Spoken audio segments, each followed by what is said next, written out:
Welcome to the Everlast Power Video tutorial on the PowerTIG 255 EXT. This unit is the latest unit in our PowerTIG lineup. It features microprocessor control that digitally manages operator inputs and machine output. This unit includes 9 programmable memory settings, easy startup settings for AC and DC, as well as a standard and advanced pulse capability. It offers excellent stick welding function with hot start and arc force controls. The following is a tutorial to help you to get to know the 255 EXT and its basic features and functions.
The new case design with flip-up cover offers improved protection against the welding elements and keeps the top front panel from getting damaged.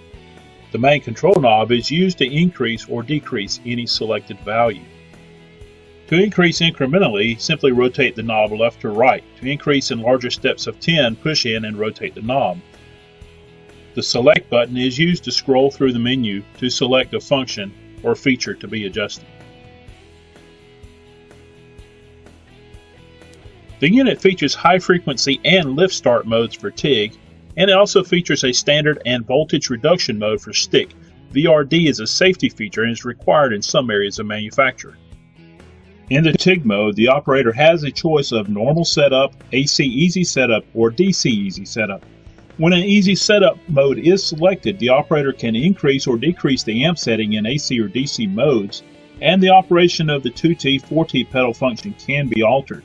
Everything else is preset and non-adjustable. For a regular adjustment capability for AC and DC, select normal operation. Again, all other features are preset and locked out. This mode is designed for novice welders and for welders who don't want to glide through the menu to make a quick weld or two. The memory function features 9 programmable channels. To select a channel, simply scroll through the channel with the scroll selector button. To save, select the channel and make your adjustments. Then press the selector button, hold for at least 3 seconds. Then release it.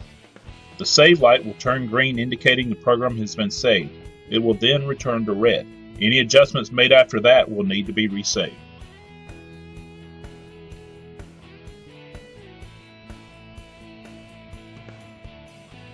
The 2T, 4T pedal feature allows use with the torch remote switch, foot pedal, or torch amp control to control the arc cycle. In 2T and 4T standard modes, the torch switch is used to activate the arc. 2T refers to the 2 movements required to initiate the welder program. To operate, you simply press and hold the weld, and to terminate the arc, the torch switch is released. 4T indicates 4 movements are required. Press and hold to start the arc, release to start the upslope and weld cycle, press again to begin downslope, and release to terminate the arc. The foot pedal mode allows similar settings of the weld cycle, but it's best used with the up and down slope set to 0 and the start and end amp set to the minimum settings. When the 2T or 4T light is lit combined with the pedal light, the unit is set for use with the remote switch combined with the torch amp control. This allows the unit to be used without the foot pedal and still provide variable control of the amps while welding.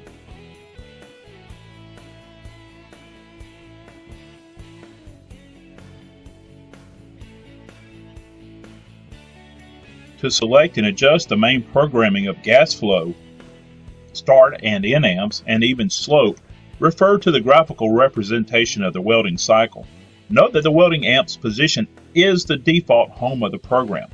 This allows you to adjust amperage on the panel at any time, whether using the foot pedal, hand control, or the torch switch by itself. It will always scroll from left to right. Depending upon which mode you are in, certain functions such as pulse and AC functions may be skipped over. This is normal. However, when pulse or AC is switched on, the unit will scroll through and allow access to these adjustments as well. One other feature that affects programming access that we'll discuss more in detail later is the 2T, 4T pedal function. This will limit access to features like upslope depending upon the setting, as we will show in a few moments when we scroll through the menu and discuss the features and parameters.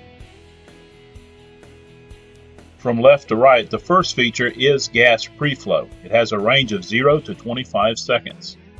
From left to right, the next feature is start amps. This sets the amps at which the arc will start. In AC or DC, the start amps range from 5 to 250 amps. This is a momentary start setting. Sometimes it's also referred to as TIG hot start. On DC, the actual welding amps can be lowered to as low as 3 after initial start surge. The third setting is the upslope setting. Now, this setting is obviously in the process of being skipped over by the program. As you can see, the reason for it is the combined setting of 2T and the pedal setting designed for operation with the torch amp control. In 4T mode with the torch switch only or amp control, the upslope becomes active and controls the amp ramp up time of the arc. It ranges from 0 to 25 seconds. Here the upslope setting is in use while the unit is in the pedal mode. Typically, in the foot pedal mode, all slope time should be set to 0 unless delayed operation is desired. The next setting is the Welding Amp Adjustment, which is the default starting position. We'll discuss the setup and adjustment of the pulse and AC settings in Part 2, so for now we'll skip over those adjustments. The downslope adjustment controls the ramp down time of the amps to help cool the pedal. This is usually used in 4T or 2T mode with the torch switch. Ordinarily with the foot pedal, this too would be set to 0 unless a delayed arc stop is desired. The downslope has a range of 0 to 25 seconds. Moving on to the next step, the end amp setting controls the final stage of the welding current cycle. It's helpful for filling the weld by supplying a lower amperage to fill the puddle as it begins to cool. This is often referred to as the crater fill current. Once again, when used with the foot pedal, this is usually best set to the lowest possible setting of 3 amps for DC and 5 amps for AC. The final adjustment is the post flow. The range is from 0 to 50 seconds. A good rule of thumb is 1 to 2 seconds of post flow for every 10 amps. This concludes part 1 of the Everlast tutorial on the PowerTIG 255 EXT.